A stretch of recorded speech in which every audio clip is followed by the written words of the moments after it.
mulai pada pagi hari ini, kita akan memulainya terlebih dahulu dengan doa. Dan doa akan dipimpin oleh teman Anda Teresia di dalam segera depan. Silakan Anda berdiri. Teman-teman, sebelum kita memulai KBM pagi hari ini, alangkah baiknya kita berdoa untuk agama yang dipercaya di masing-masing. Tapi sebelum itu izinkan saya berdoa untuk teman saya yang telah Kristus. Berdoa dimulai. Tuhan Yesus, terima kasih karena Engkau mengantar kami sampai di sekolah dengan selamat dan tidak terlalu. Berkatilah kami agar kami bisa melakukan pelajaran dengan baik pada hari ini. Juga Bapak dan Ibu guru yang sabar menuntut kami mempersiapkan diri menuju masa depan kami.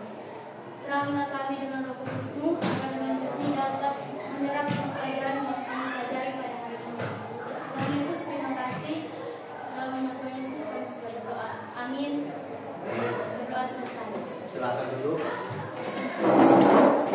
Saat ini saya akan memanggil kehadiran, harap disimak dengan baik. Stefani Pasla, Hadir. Rindiani Singkat, Naila, Switira, Hadir. Teresia, Hadir. Graciela, Gracio, Sakit. Sakit, Kristi, Hadir. Mutiara, Hadir. Farel, Alfa. Alfa, Aurelia, Hadir. Izin, Wahyudi, Alfa, Olivia. Hadir. Oke, jadi kehadiran kita pada pagi hari ini ada 9 orang dari 13 siswa. Jadi sebelum itu kita akan menyanyikan lagu nasional dan dipersilakan kalau ada yang mau bersedia memimpin. Siapa? Oke, Kristi, silakan Kristi. Kita akan menyanyikan lagu nasional Indonesia Raya. Jadi dipersilakan kembali untuk berdiri.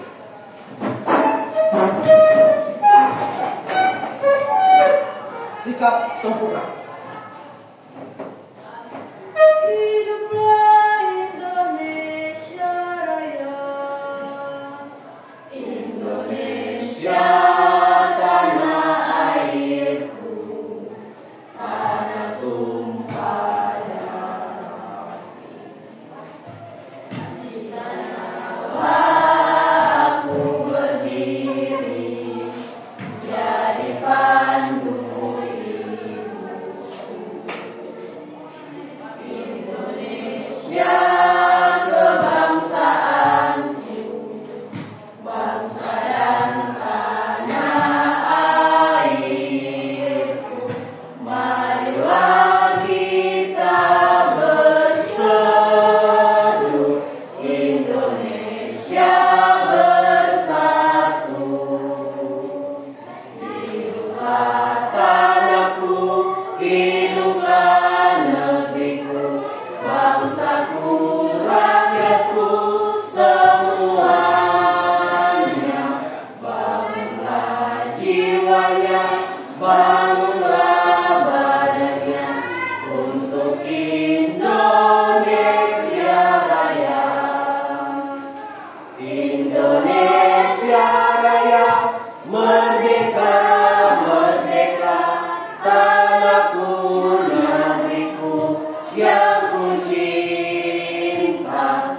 Indonesia Raya, merdeka, merdeka, hiduplah Indonesia Raya.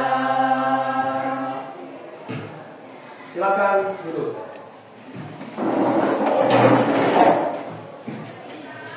Nah, pada saat ini ada beberapa hal yang harus kita sepakati antara saya dengan Anda agar supaya pembelajaran kita bisa berjalan dengan efektif. Ya. Kesepakatan yang pertama adalah keterlibatan. Oke? Jadi proses pembelajaran ini bisa berjalan dengan mulus, bisa berjalan dengan bagus jika ada keterlibatan. Keterlibatan Anda sebagai siswa dan keterlibatan saya sebagai guru. Oke? Keterlibatan ini berkaitan dengan apa? berkaitan dengan kehadiran. Jadi saya harap dari hari ini dan hari-hari berikutnya kita sepakati bersama-sama untuk bisa lebih terlibat lagi di dalam kelas. Oke? Dan yang kedua adalah kebersihan. Nah, kebersihan ini sangat penting agar bisa menjaga suasana kelas bisa lebih kondusif. Jadi kelas itu harus bersih, harus tertata rapi. Coba dilihat di samping kiri, samping kanan, di depan dan di belakang. Bila mana ada sampah, coba diangkat lalu dibuang di tempat sampah. Oke. Silakan.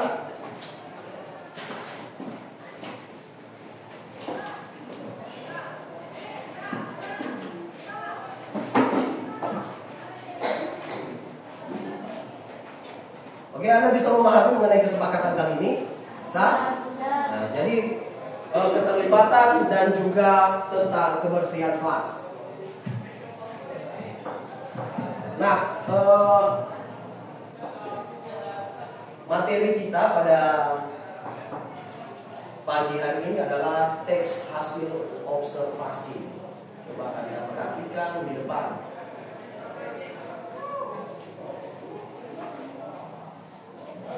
Jadi judul materi kita pada pagi hari ini adalah teks laporan hasil observasi. Dengan tujuan pembelajarannya adalah ketika pembelajaran tersebut berlangsung, peserta didik ini mampu menulis informasi dalam bentuk laporan hasil observasi dan mempresentasikan secara kritis dan juga etis. Nah, itu tujuan pembelajarannya. Nah, ini adalah asesmen awal. Nah, asesmen awal ini terdiri dari 3 pertanyaan. 3 pertanyaan ini yang saya sudah bagikan di dalam grup WA. Coba Anda keluarkan handphone masing-masing, lalu akses link yang sudah saya bagikan di grup WA. Link itu adalah link Google Form. Setelah itu diisi nama lengkap, kelas. Setelah itu dijawab. Ada 3 pertanyaan.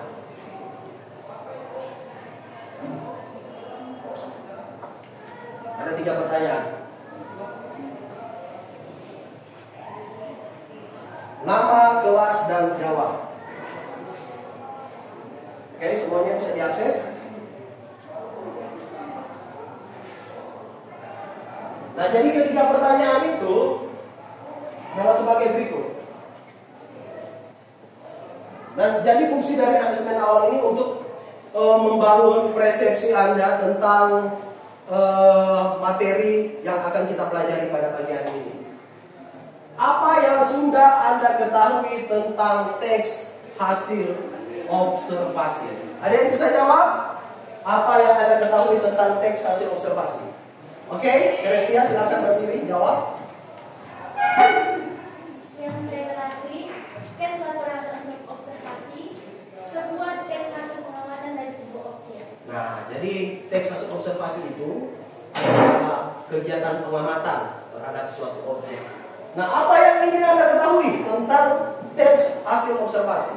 Ada yang bisa menjawab? Oke, silakan Suitira. Karena saya ingin mengetahui lebih lanjut bagaimana cara mengobservasi sebuah objek. Oke, silakan duduk. Bagus sekali. Berikan aplaus untuk Suitira. Apa yang sudah Anda pelajari tentang teks hasil observasi? Oke, silakan Stefani. Tulisan yang berisi hasil pengamatan atau observasi dan memiliki beberapa ciri dan tujuan. Oke, bagus sekali. Berikan aplaus untuk Stefani. Jadi berdasarkan hasil itu, saya memanggil 3 orang yang telah menjawab pertanyaan tadi. Teresia, Suitira, dan juga Stefani untuk maju ke depan. Nah, jadi ketika teman Anda ini akan menjadi ketua-ketua dari masing-masing kelompok yang akan kita bentuk. Nah, kelompok tersebut akan kita bentuk sesuai dengan jumlah kehadiran teman Anda di depan. Ada 3 orang, berarti ada berapa kelompok? Ada 3 kelompok. Dimulai dari 1, 2, 3, 1, 2, 3. Oke, jadi kelompok 1 akan dipimpin oleh teman Anda Teresia. Kelompok 2 akan dipimpin oleh teman Anda Suitira. dan kelompok 3 akan dipimpin oleh teman Anda Stefani. Silakan duduk berkelompok, kelompok 1, kelompok 2, dan kelompok 3.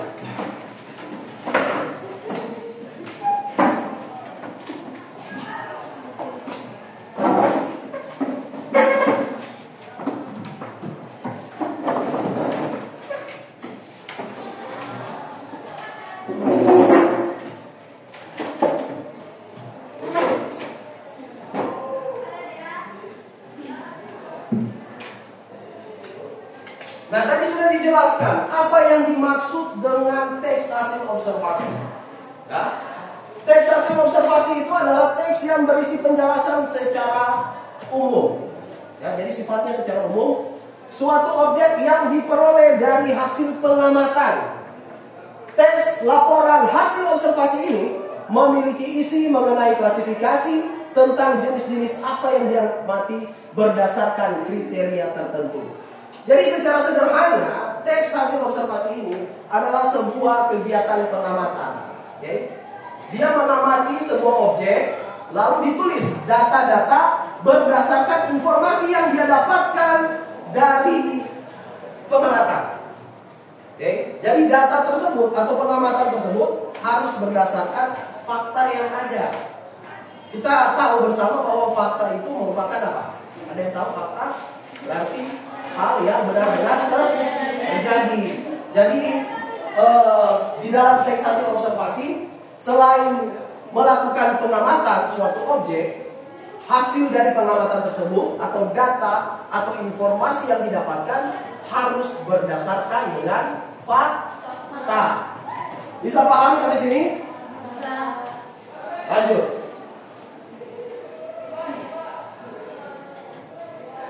Nah, kita tahu bersama di dalam mata pelajaran bahasa Indonesia itu berbasis teks. Jadi mulai dari bab 1, bab 2 sampai seterusnya semua menghadirkan teks dengan berbagai macam tema. Nah, untuk menyusun sebuah teks, kita harus memperhatikan strukturnya. Ya, di setiap teks itu harus ada struktur. Fungsi dari struktur di setiap teks adalah agar supaya si pembaca teks ini mampu mengerti persepsi atau maksud dan tujuan dari penulis. Ya, itu fungsi dari struktur. Supaya pembaca bisa memahami apa maksudnya, apa tujuannya, ya, apa pengertiannya. Jadi di dalam teks hasil observasi itu terbagi menjadi 3. Ya, ketika menulis teks hasil observasi, strukturnya itu terbagi menjadi 3 bagian. Ada pernyataan umum, ada deskripsi bagian, dan ada deskripsi manfaat. Nah, kita akan bahas satu persatu. Dimulai dari pernyataan umum. Struktur yang pertama adalah pernyataan umum. Nah, bagian ini berisi pembuka atau pengantar hal tentang yang akan disampaikan. Kalau bicara mengenai pernyataan umum, berarti dia sifatnya pembuka. Sifatnya pembuka atau pengantar dari apa yang ingin dijelaskan. Berarti kalau kita hubungkan dalam sebuah teks, pernyataan umum ini ada di mana? Awal, pertengahan, atau akhir?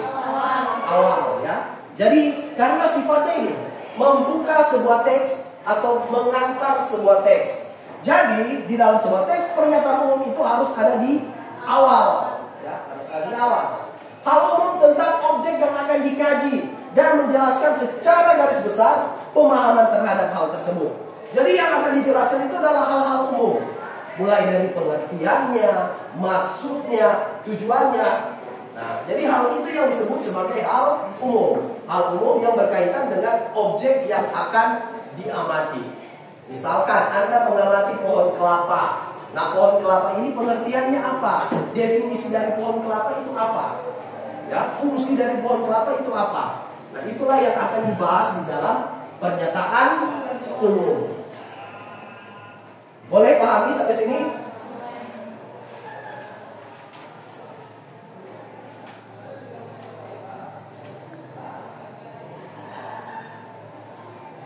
Oke, lanjut. Di bagian yang kedua. Bagian kedua adalah deskripsi bagian. Nah, deskripsi bagian ini fungsinya adalah menjelaskan secara rinci. Oke, menjelaskan secara rinci apa yang sudah dijelaskan dalam tahapan pertama, yaitu pernyataan umum. Coba lihat pengertiannya. Bagian ini berisi penjelasan secara detail mengenai objek atau bagian dari objek.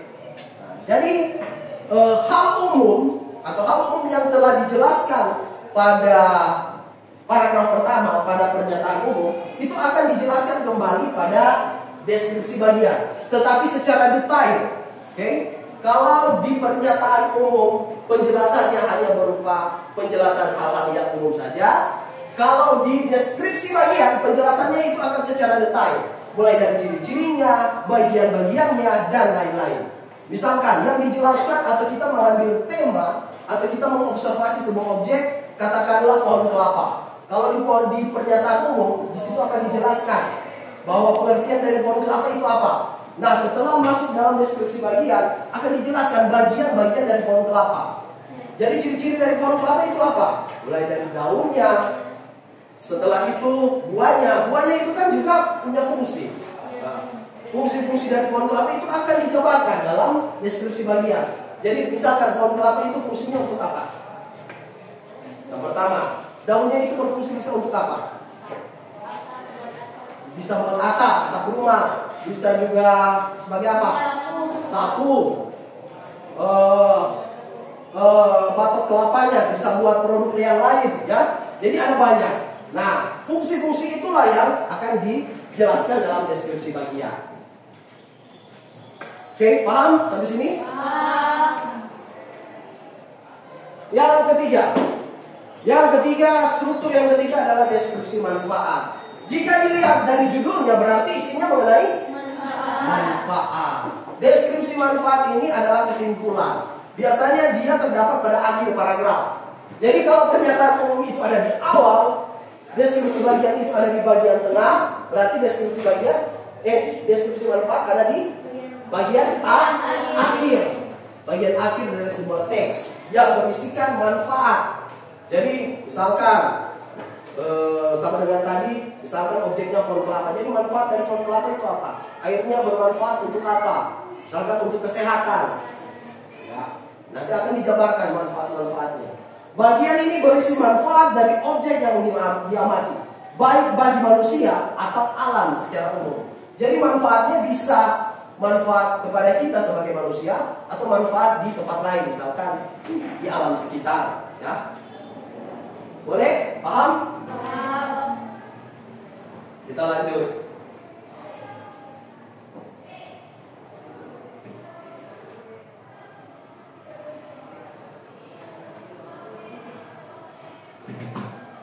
Nah, tadi kita sudah membicarakan mulai dari pengertian dari teks hasil observasi, struktur. Nah, kita sekarang bicarakan tentang bagaimana mengidentifikasi sebuah teks hasil observasi. Tentu saja teks hasil observasi ini berbeda dengan teks-teks yang lain. Karena di dalam bahasa Indonesia kita tidak hanya mempelajari teks laporan hasil observasi. Kita belajar mengenai teks deskripsi, kita belajar mengenai teks persuasif, teks cerpen, dan lain sebagainya. Nah, untuk bisa mengidentifikasikan sebuah teks, kita harus mengetahui ciri dari teks. Begitu juga dengan teks hasil observasi. Dia mempunyai ciri. Di sini terbagi menjadi 5 bagian. Bagian yang pertama adalah bersifat apa? Bersifat objektif. Bersifat objektif berarti penulisannya itu tidak memihak. Tidak memihak. Harus berdasarkan fakta yang ada. Tidak boleh hanya karena ingin mempromosikan sesuatu terus dilebih-lebihkan atau dikurang-kurangkan. Tidak boleh seperti itu. Harus dengan fakta yang ada, tidak boleh memihak. Itu yang disebut sebagai bersifat objektif. Apa yang tertera itu yang ditulis. Paham? Bagian yang kedua, objek tunggal. Jadi bicara objek berarti ketika mengobservasi, ketika mengamati, Anda dilarang untuk mengamati 2 objek. Berarti harus 1 objek. Karena persyaratannya ketika melakukan observasi, objek yang diobservasi itu harus bersifat tunggal. Harus 1. Yang ketiga, ditulis secara lengkap, berarti berkaitan dengan struktur. Berkaitan dengan struktur. Harus ada pernyataan umum, harus ada deskripsi bagian, harus ada deskripsi manfaat. 4. Ditulis berdasarkan fakta sesuai dengan kenyataan. Nah, ini sama. Poin 1 dan poin 4 itu sama. Sifat objektif dan ditulis berdasarkan fakta. Dan yang kelima, pengamatan yang dilakukan tidak mengandung prasangka. Kalau dilihat dari poin 4, coba lihat, poin 4 berdasarkan fakta. Berarti di poin 5 tidak dilakukan atau tidak mengandung prasangka, tidak mengandai-andai. Oke, tidak mengandai-andai. Berarti apa yang Anda lihat itulah yang Anda tulis, bukan mengandai-andai. Ya, misalkan Anda mencoba untuk mengobservasi sebuah objek, tetapi sifatnya hanya mengandai-andai. Mungkin objek ini mempunyai ciri seperti ini. Nah, kalau sudah diawali dengan kata mungkin, itu kan sudah mengandai-andai. Lanjut di ciri kebahasaan. Tadi ciri teks, sekarang ciri kebahasaan. Jadi selain teks hasil observasi mempunyai struktur, mereka juga mempunyai ciri kebahasaan. Jadi di dalam teks hasil observasi itu ada tiga ciri kebahasaan. Kita akan bahas. Ya. Yang pertama yaitu kalimat definisi. Kalimat definisi ini biasanya itu ada di pernyataan umum, karena sifatnya mendefinisikan suatu objek atau mengartikan sebuah objek. Berarti kalau bicara kalimat definisi, Anda ingin mencari kalimat definisi, berarti carilah di paragraf pertama. Karena biasanya dia ini ada di pernyataan umum.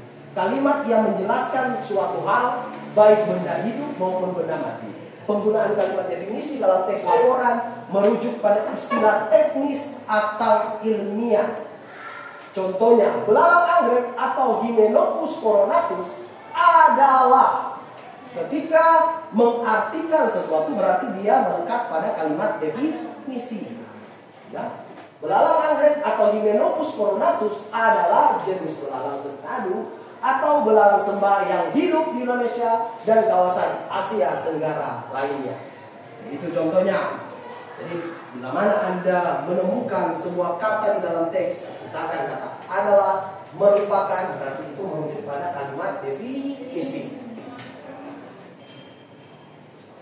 Lanjut, kalimat deskripsi. Kalau tadi kalimat definisi, sekarang adalah kalimat deskripsi. Kalimat deskripsi ini digunakan untuk menggambarkan sifat atau ciri khusus secara spesifik dari suatu objek. Kalau kalimat definisi itu ada di pernyataan umum, kalimat deskripsi itu ada di struktur mana? Coba lihat dari pengertiannya. Dari mana Ica? Deskripsi bagian. Karena ini, coba lihat pengertiannya. Kalimat deskripsi digunakan untuk menggambarkan sifat atau ciri, ya, ciri khusus secara spesifik. Itu. Coba lihat contohnya. Contohnya, tubuh mereka berwarna putih dengan aksen merah muda, lembut atau cerah. Jadi dia mencoba untuk menjelaskan secara spesifik, mulai dari warna kulitnya, cirinya seperti apa, aksennya seperti apa. Ya, jadi itu. Ya. Dan kata teknis, ini adalah ciri kebahasaan yang ketiga atau yang terakhir adalah kata teknis. Kata yang menjelaskan atau menggambarkan istilah teknis yang digunakan dalam bidang tertentu. Jadi kata teknis ini biasanya dipakai untuk menggambarkan istilah-istilah asing. Misalnya ada contoh kata observasi, Hymenopus coronatus, itu kan mempunyai istilah, ya, mempunyai istilah-istilah yang asing.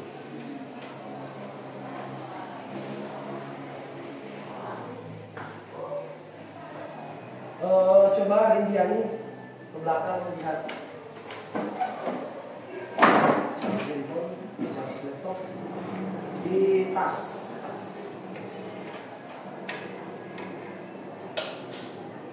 Oke, lanjut.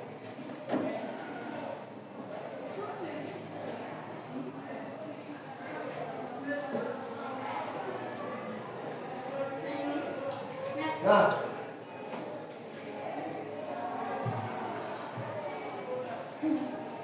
oke, sekarang kita akan menyimak sebuah video. Kita akan menyimak sebuah video. Tapi sebelum itu saya akan membagikan ke KPD kalian terlebih dahulu. Kita membagikan ke KPD kalian. Silakan.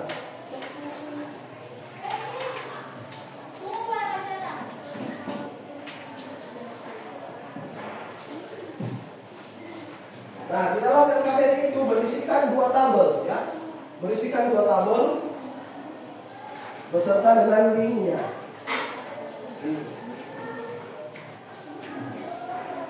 Oke, sekarang Anda akan menyimak sebuah video.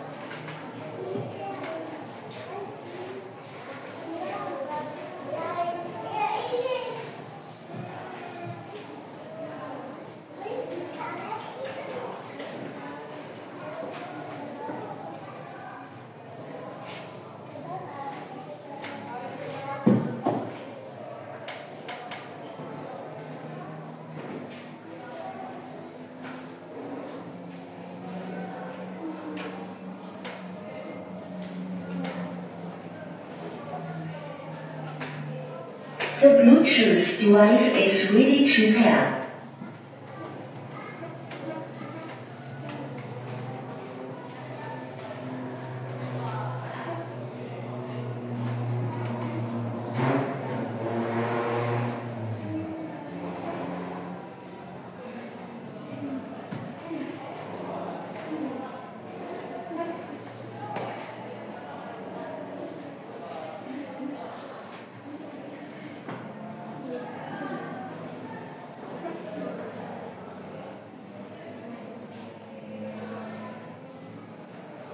Disimak dulu.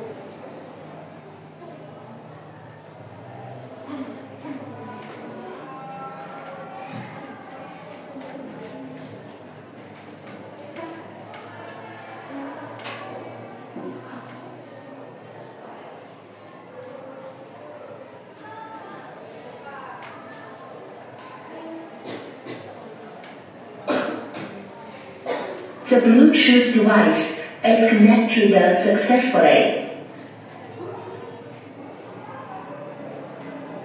Oke, coba Anda lihat.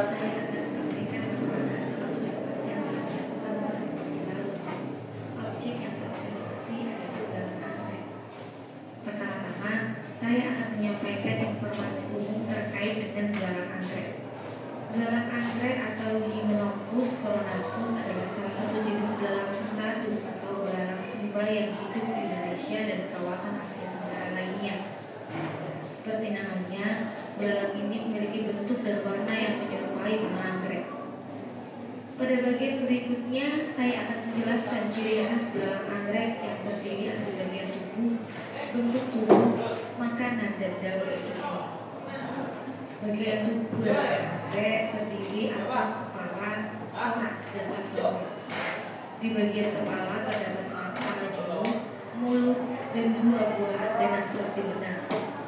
Seperti jenis belalang sentadu lainnya, kepala belalang anggrek dapat berputar 360 derajat. Di bagian thorax terdapat 3 pasang kaki. Kaki depan belalang anggrek yang panjang dan kuat dilengkapi dengan duri dan capit. Belalang anggrek memiliki 2 pasang sayap yang menutupi bagian abdomennya. Sayap depan berfungsi melindungi sayap belakang sehingga teksturnya lebih keras. Ukuran tubuh belalang anggrek berbeda antara jantan dan betina. Panjang tubuh belalang anggrek jantan sekitar 2,5 hingga 3 cm, sedangkan betina 6 hingga 7 cm. Tubuh mereka berwarna putih dengan aksen merah muda lembut atau cerah. Beberapa belalang bahkan berwarna benar-benar putih atau merah jambu. Namun belalang anggrek dapat mengubah warna tubuhnya dalam hitungan sehari, bergantung pada kondisi lingkungan seperti kelembapan dan kondisi cahaya. Belalang anggrek merupakan predator polifagus atau pemakan beberapa jenis mangsa. Mereka memangsa serangga lain yang bertubuh lebih kecil seperti jangkrik, capung, lebah, dan lalat. Belalang anggrek menggunakan bentuk dan warna tubuhnya untuk menarik perhatian mangsa. Saat mangsa mendekat, mereka akan menggunakan kaki depannya untuk menangkapnya. Belalang sembah hanya memangsa hewan yang masih hidup. Belalang anggrek merupakan hewan yang mengalami metamorfosis tidak sempurna. Fase hidupnya terdiri dari telur, nimfa, dan dewasa. Belalang betina dapat bertelur sampai 300 butir. Telur tersebut diletakkan dalam sarang berbentuk buih putih yang disebut OTK. OTK lama-lama akan mengeras dan melindungi telur-telur dari panas dan hujan. Telur-telur tersebut membutuhkan waktu sekitar 6 minggu untuk menetas. Saat menetas, nimfa belalang sembah sudah menyerupai belalang anggrek dewasa. Itulah mengapa belalang anggrek disebut mengalami metamorfosis tidak sempurna. Sebagai penutup, saya akan menyampaikan manfaat belalang anggrek. Belalang anggrek berguna bagi manusia untuk membasmi hama berupa serangga. Karena keindahannya, belalang anggrek juga dijadikan peliharaan. Demikian laporan hasil observasi saya. Terima kasih atas perhatian teman-teman semua. Itu tadi video yang berhubungan dengan salah satu jenis teks observasi dengan judul belalang anggrek. Nah, kalau dilihat dari LKPD Anda, yang akan Anda lakukan sekarang adalah membuat atau mengidentifikasikan. Setelah mengidentifikasikan, Anda akan mencoba menganalisis. Jadi kegiatan pertama adalah, coba dilihat LKPD-nya. Kegiatan pertama Anda akan membuat atau mengidentifikasikan informasi, mengidentifikasikan suatu informasi. Ya. Diskusikan bersama kelompok untuk mengidentifikasikan 3 informasi dari teks laporan hasil observasi belalang anggrek. Ya. Anda mengambil informasi maksimal 3 informasi dari teks barusan yang telah Anda simak. Dan yang kedua adalah Anda akan menganalisis teks laporan hasil observasi yang berjudul Tom Geret. Jadi analisisnya adalah berdasarkan struktur. Jadi Anda akan mencoba untuk menganalisis dari teks tersebut, pernyataan umumnya yang mana, deskripsi bagiannya yang mana, deskripsi manfaatnya yang mana. Pernyataan umum nomor paragrafnya nomor berapa dalam teks tersebut. Setelah itu dituliskan alasan kenapa Anda memilih paragraf tersebut sebagai pernyataan umum. Dan yang kedua, deskripsi bagian dari paragraf keberapa sampai dengan paragraf yang keberapa. Setelah itu dituliskan alasannya kenapa Anda memilih paragraf tersebut. Dan yang ketiga adalah deskripsi manfaat. Ini juga sama. Tulis nomor paragrafnya dan ditulis alasannya. Oke, silakan dikerjakan. Masing-masing kelompok sudah memperoleh LKPD-nya masing-masing. Silakan dikerjakan. Nanti kalau ada pertanyaan bisa.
Oke semuanya, ada yang ingin bertanya mengenai tugas kali ini?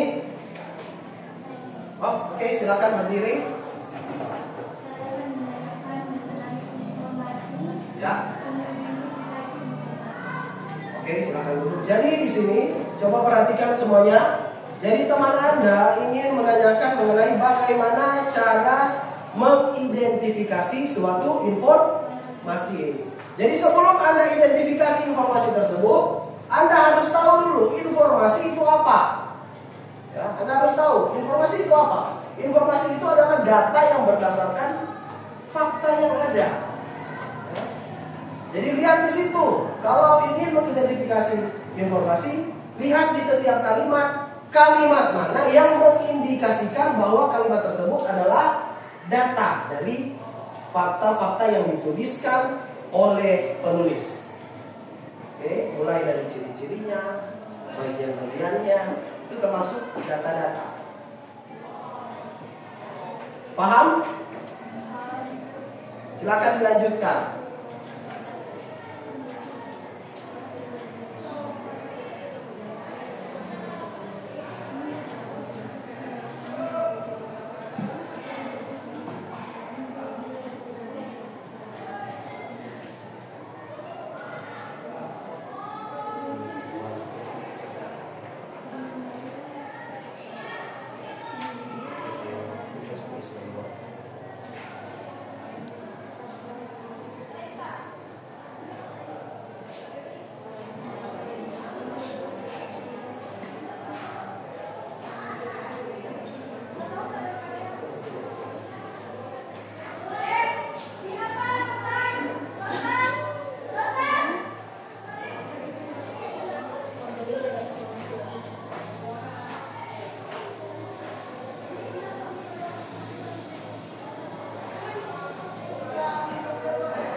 perhatikan baik-baik hal-hal yang bisa diindikasikan bahwa hal tersebut mana yang bersifat informasi, mana yang tidak, ya, diperhatikan.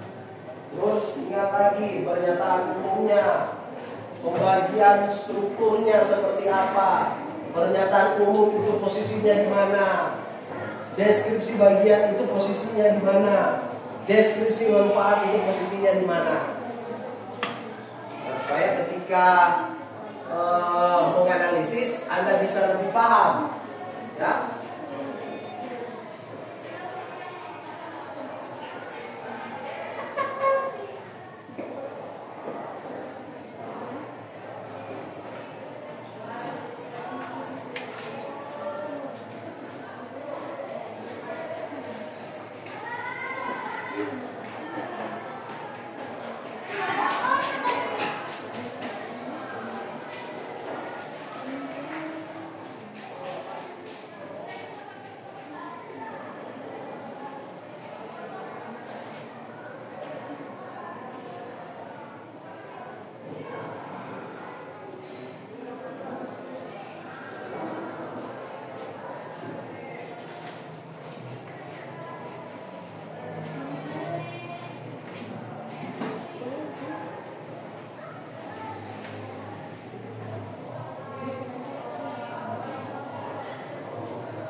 Oke, nanti diinformasikan kalau sudah selesai. Sebelum dipresentasikan kita akan melakukan ice breaking. Tapi diinformasikan sama saya bahwa masih ada yang belum selesai. Jadi kalau sudah selesai semua, kita melaksanakan ice breaking.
Oke, sudah selesai?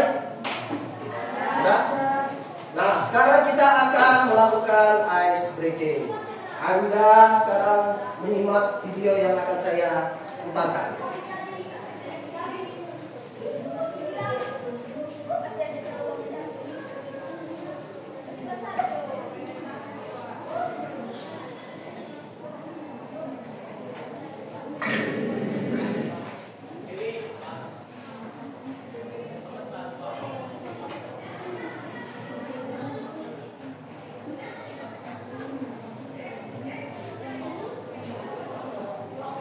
Nah, sekarang semuanya berdiri.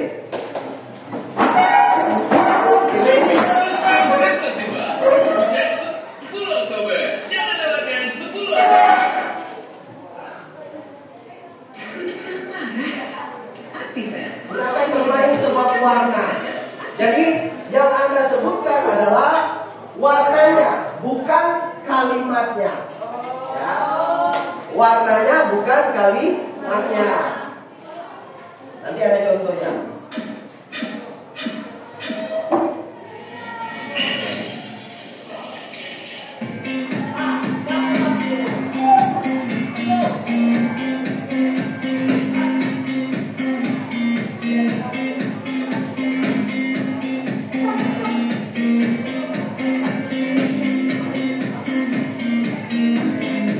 Aturannya sederhana, sebut warnanya, jangan tulisannya.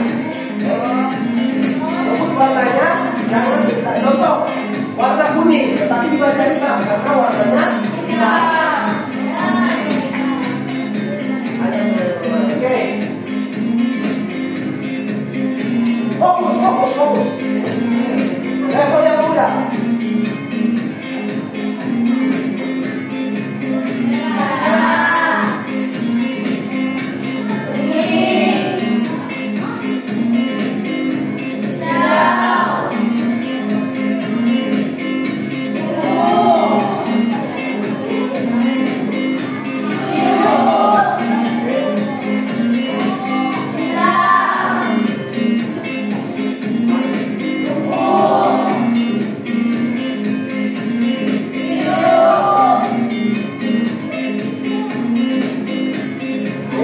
sudah.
Dipersilakan kelompok pertama yang dipimpin oleh teman Anda Teresia di dalam.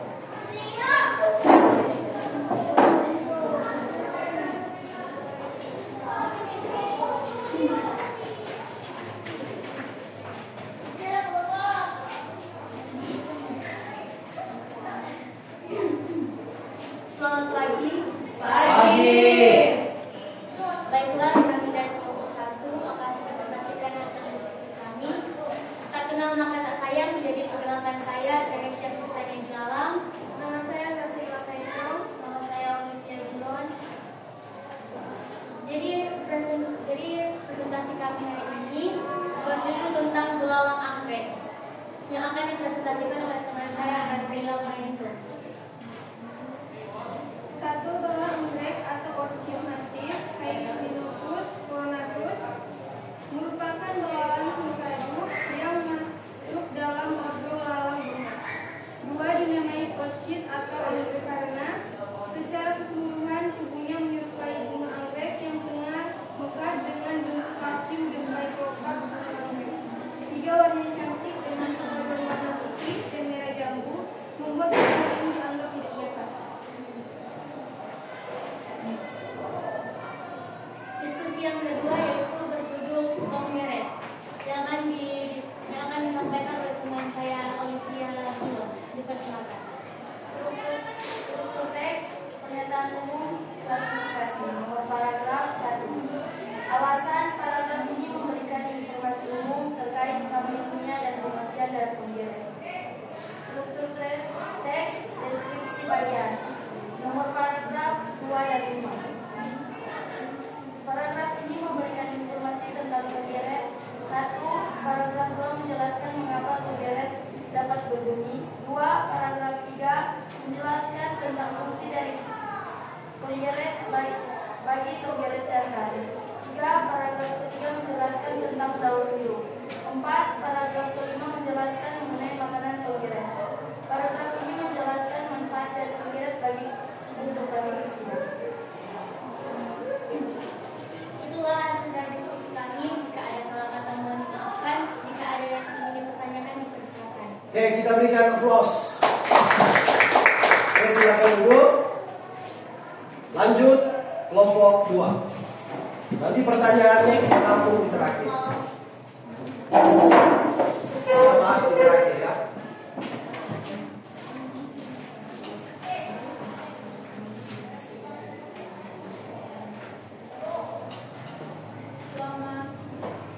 Selamat pagi. Pagi. Baiklah, kami dari kelompok 2 akan mempresentasikan hasil diskusi kami. Untuk itu, perkenalkan, nama saya Kristina Timbulo, saya Siti Rasari, nama saya dan informasi laporan hasil observasi belalang anggrek akan disampaikan oleh teman kita Mutiara Blok.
berdua.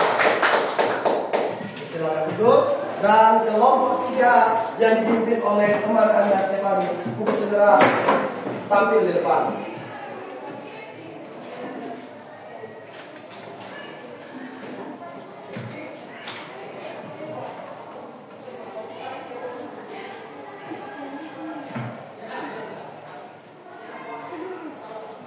Selamat pagi. Pagi. Baiklah, kami dari kelompok 3 akan mempresentasikan hasil diskusi kami. Namun izinkan kami untuk memperkenalkan diri. Perkenalkan, nama saya Stefani Pasla. Saya Robin. Saya Dan saat ini kami akan mempresentasikan diskusi kami yang akan dibawakan oleh Rendiani dan Naya. Saya ingin mengidentifikasikan 3 informasi laporan hasil observasi belalang anggrek. 1. Belalang anggrek memiliki bentuk dan warna menyerupai bunga anggrek.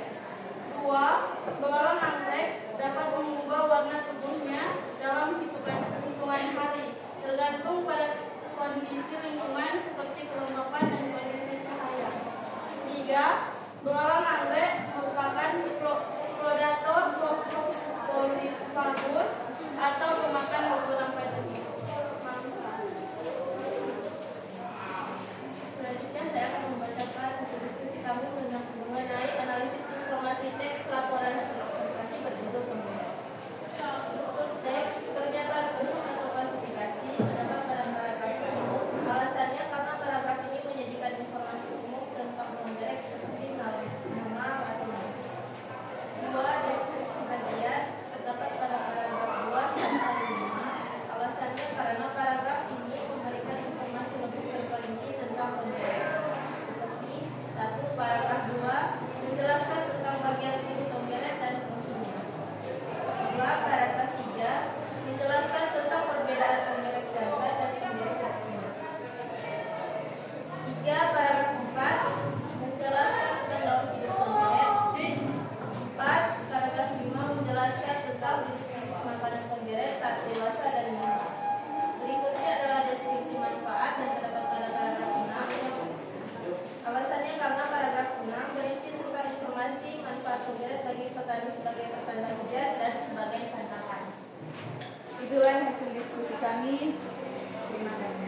Oke, silakan Anda paling depan duduk dan berikan untuk kelompok 3. Nah, jadi seperti ini. Sebelum kita membahas masing-masing dari tugas Anda, mungkin ada beberapa pertanyaan yang bisa Anda lontarkan satu sama lain.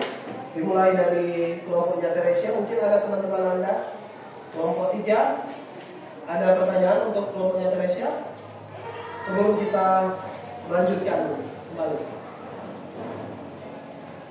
Ada? Tidak? Oke, jadi sudah jelas ya. Kita akan membahas mengenai salah satu tugas yang sudah dibuat oleh kelompok dari Teresia. Ya.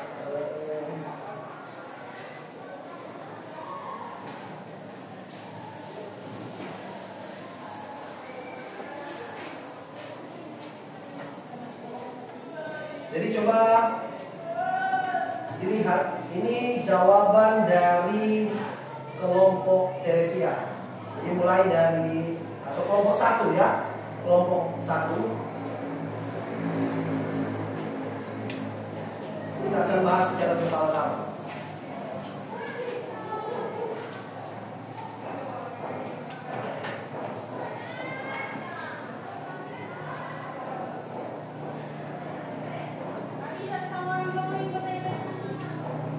Di situ dikatakan pada informasi yang pertama. Nah, tugas yang pertama adalah Anda mencoba untuk mengidentifikasi. Jadi mengidentifikasi sebuah informasi dalam teks apa? Teks dari belalang anggrek. Nah, coba Ecak bacakan identifikasi yang pertama. Bacakan. Belalang anggrek atau orchid manis atau Hymenaeus coronatus merupakan belalang sekari yang masuk dalam ordo belalang bunga. Oke, cukup. informasi. Nah, informasi ini ada di paragraf keberapa? Coba kita identifikasi secara bersama-sama. Coba, yang mana? Ada yang bisa tunjuk? Ada di paragraf kedua. Ada di paragraf ini. Ya, paragraf pertama ya. Paragraf pertama. Belalang anggrek atau Hymeneuchus coronatus adalah salah satu jenis belalang sentaru atau belalang sembah yang hidup di Indonesia dari kawasan Asia Tenggara lainnya. Yang kedua, informasi yang kedua. Oke, langsung lanjut di analisis. Analisis bagian B. Analisis struktur.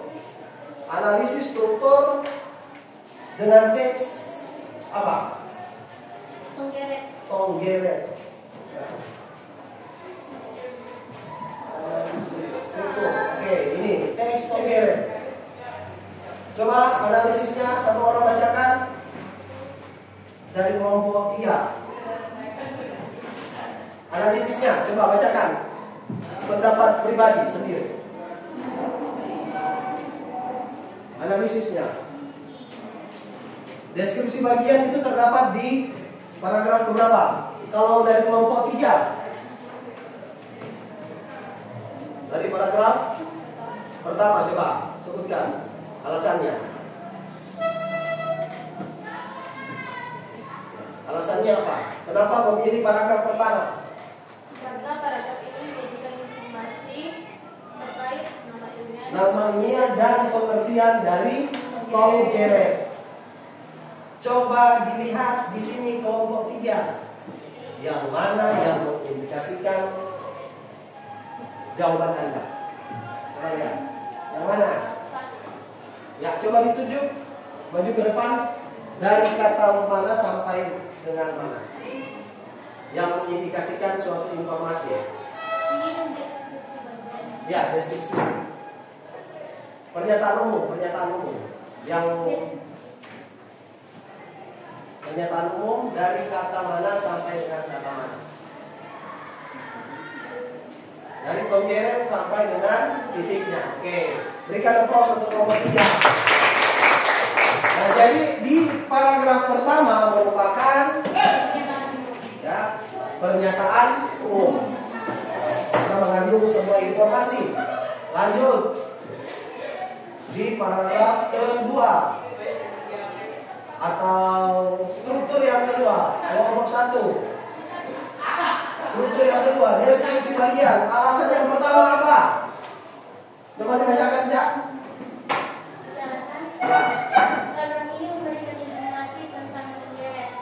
Pertama, paragraf 2 menjelaskan mengapa tonggeret dapat berbunyi. Oke. Mengapa tonggeret dapat berbunyi? Coba kita identifikasikan di dalam teks. Kalimat mana yang menjelaskan kenapa tonggeret dapat berbunyi? Coba kelompok 1 ditunjuk. Kalimat mana yang mengindikasikan atau yang menjelaskan mengapa tonggeret dapat berbunyi? Coba Eca tunjuk yang mana? Tonggeret mampu menghasilkan suara nyaring lantaran memiliki timbal yang terdapat dalam perut. Oke, berikan aplaus untuk Eca. Nah, jadi di paragraf kedua yang mengindikasikan bahwa tonggeret dapat berbunyi itu ada pada kalimat pertama. Ya. Selanjutnya, coba kelompok 2 bacakan, Kristi. Alasan yang kedua, poin yang kedua apa, Kristi? Coba dibacakan saja ini.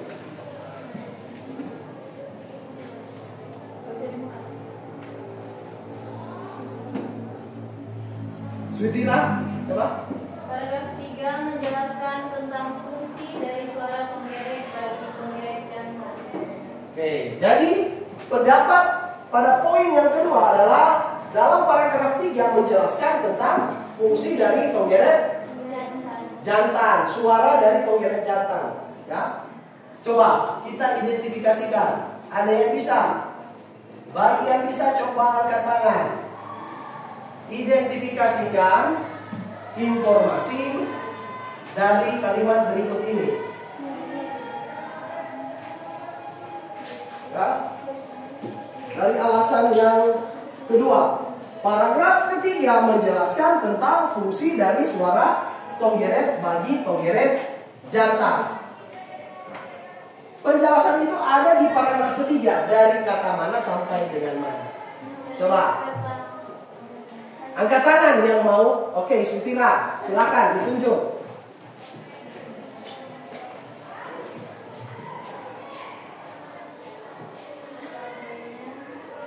Coba. Oke, jadi coba kita bacakan sama-sama. Hanya tonggeret jantan yang bersuara nyaring. Mereka mengeluarkan suara begitu keras untuk menarik perhatian tonggeret betina. Setiap jenis tonggeret memiliki suara yang unik. Oke, berikan aplaus untuk itu.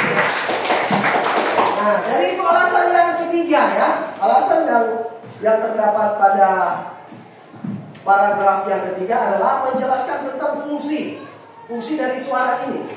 Fungsi dari suara bagi tonggeret jantan. Ternyata fungsinya untuk apa?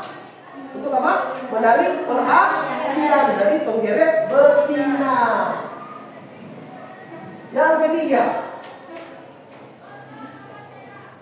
ketiga, poin yang ketiga, paragraf ketiga menjelaskan tentang daur hidup. Ini ada di mana ini? Paragraf ketiga. Siapa yang bisa? Paragraf yang ketiga, coba.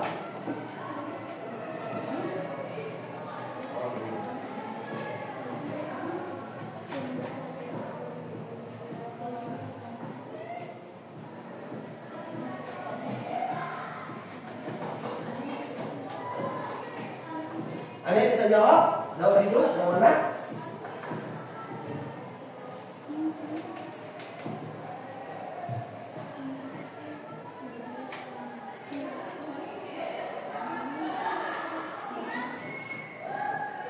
Ada yang bisa jawab?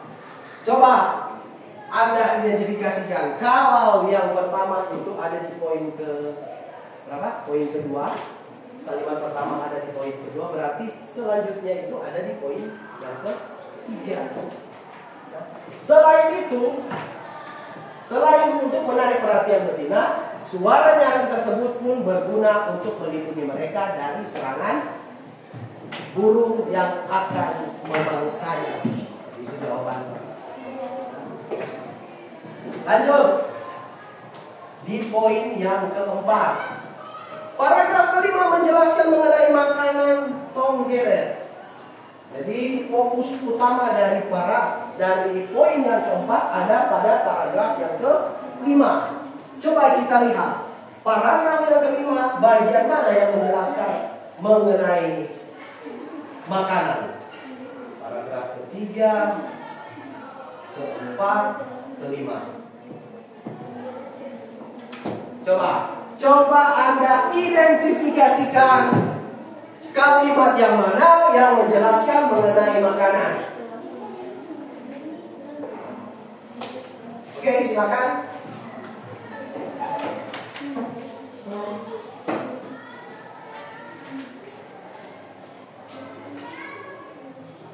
Tonggeret sampai di. Oke, coba kita baca secara bersama-sama. Tonggeret dewasa menghisap sari makanan dari batang pohon menggunakan mulutnya yang seperti jarum. Saat masih berbentuk nimfa, tonggeret menghisap cairan dari akar pohon untuk bertahan hidup. Nah, jadi di paragraf yang kelima ini menjelaskan bagaimana proses makan dari tonggeret. Berikan aplaus untuk teman-teman. Jadi rata-rata di sini Anda sudah memahami ya bagaimana cara mengidentifikasi. Kita lanjut di bagian yang terakhir, deskripsi manfaat. Deskripsi manfaat. Deskripsi manfaat itu ada pada paragraf yang terakhir. Nomor berapa dia?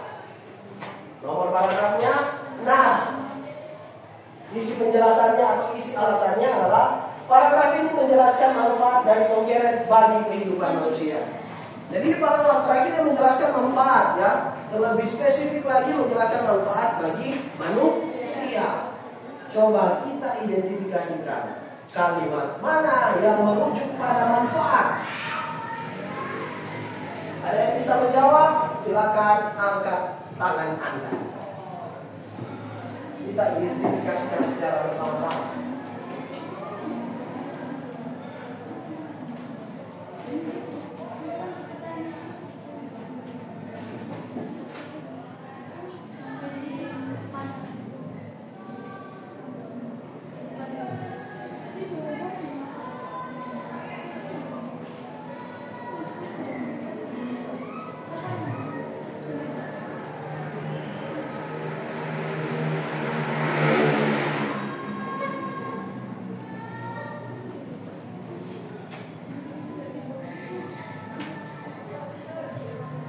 Angkat tangan, siapa yang bisa mengidentifikasikan bagian mana yang menjelaskan mengenai manfaat ya? Coba diperhatikan secara seksama.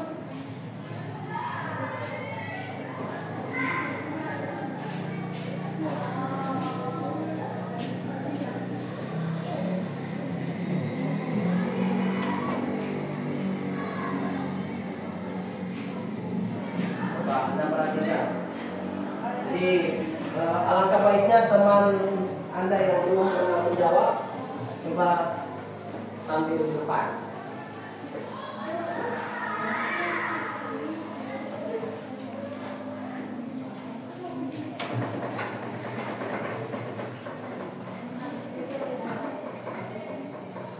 Ya, silakan Stefani. Identifikasikan kalimat mana yang merupakan manfaat. Tadi sampai di. Oke, kita baca. Kita baca secara keseluruhan ya. Kita baca secara keseluruhan paragraf kelima. 1, 2, 3. Petani telah memanfaatkan suara keras togeret sebagai petanda kemarau akan datang.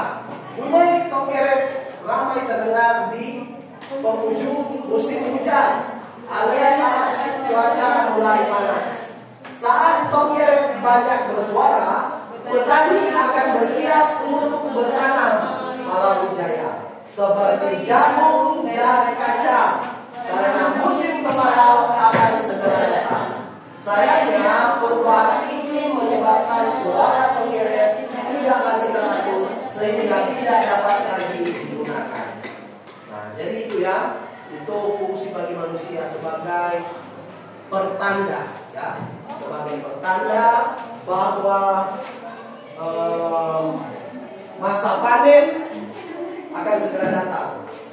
Pertanda, bahwa masa kemarau akan datang.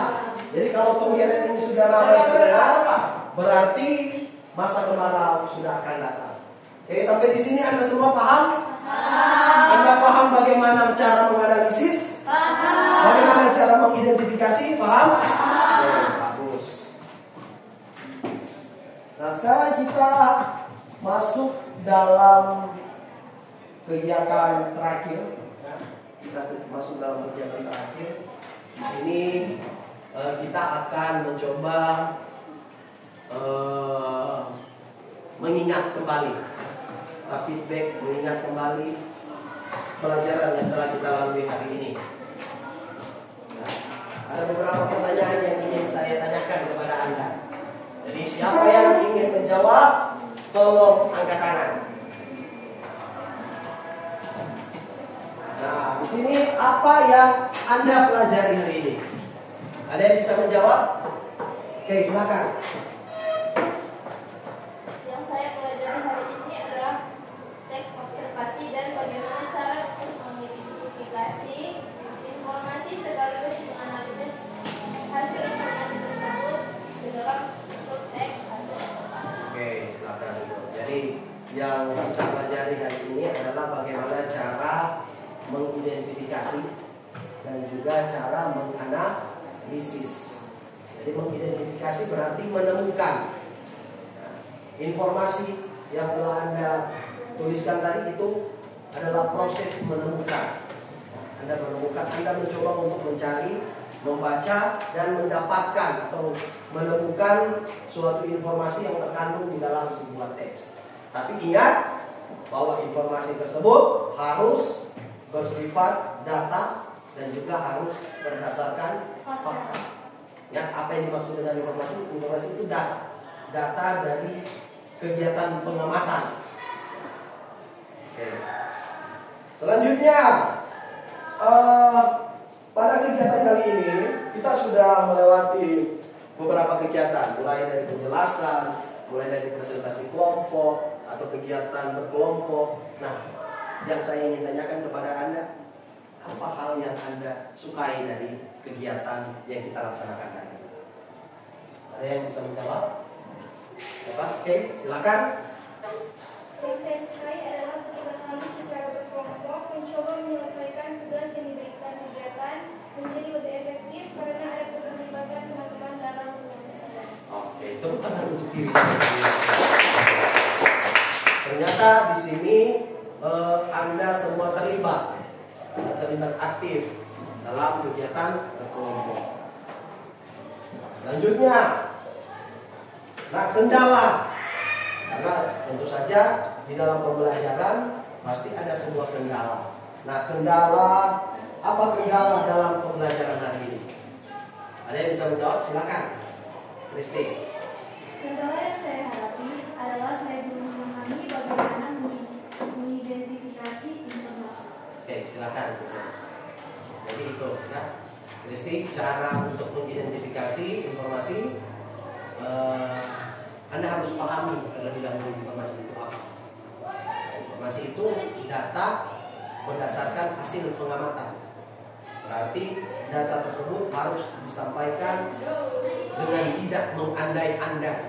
Maksudnya data tersebut harus berdasarkan fakta yang ada. Yang terakhir, apa yang akan Anda pelajari pada apa yang ingin Anda pelajari di pertemuan berikut? Oke, silakan. Saya ingin lebih mengeksplorasi lagi mengenai teks observasi dengan melakukan pengamatan secara langsung mengenai objek yang sudah saya tulis. Oke, bagus.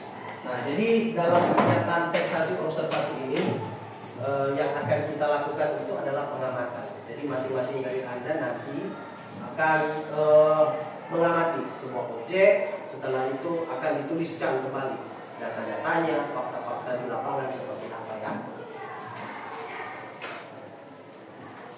Nah, jadi untuk pertemuan berikutnya, ya, kita harus merencanakan pertemuan berikutnya pada minggu depan. Ya, minggu depan.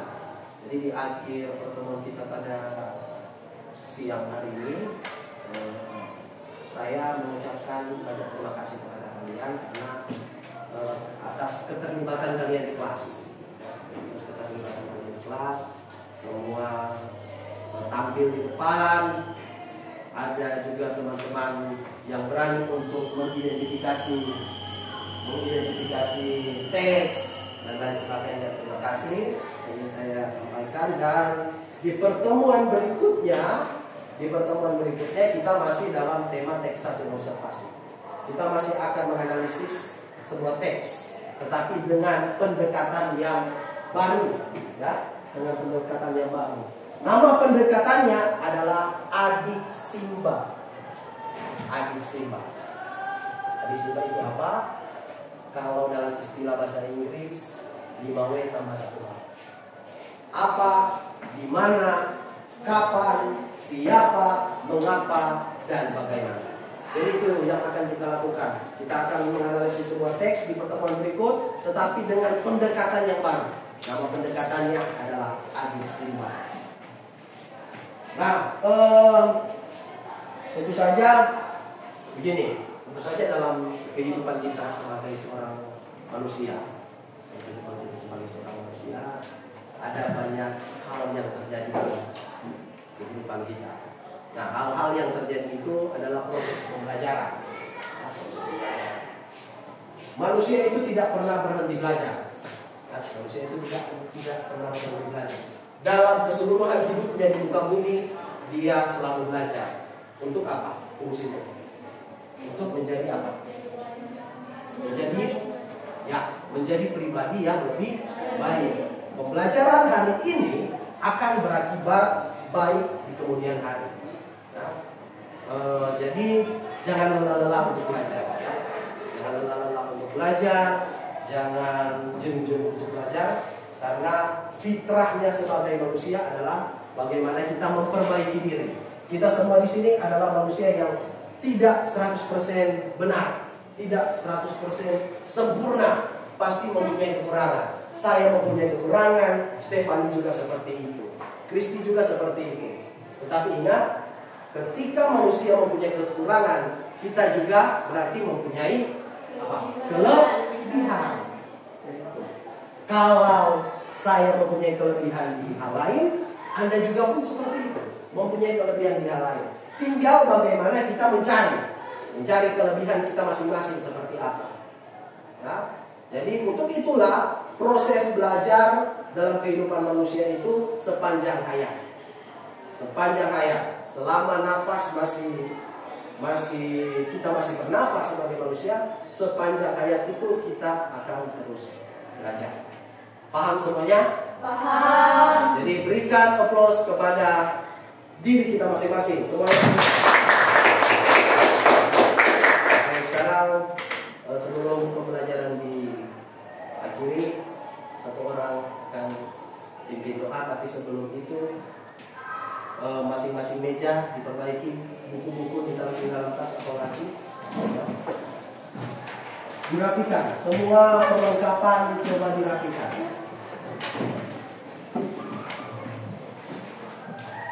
Semua perlengkapan coba dirapikan, entah itu tas, buku dan lain sebagainya, tolong dirapikan.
Siapa yang akan memimpin kita dalam doa? Oke, silakan.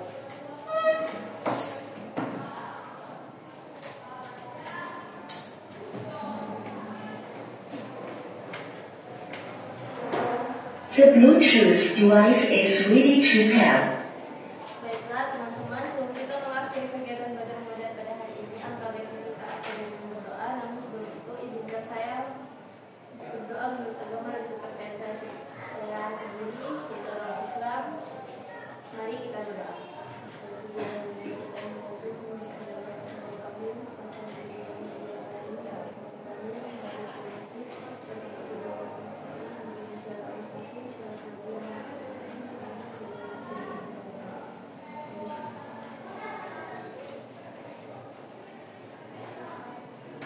Doa selesai. Berdiri. Salam. Terima kasih. Oke, terima kasih semuanya. Sampai jumpa di pertemuan berikutnya.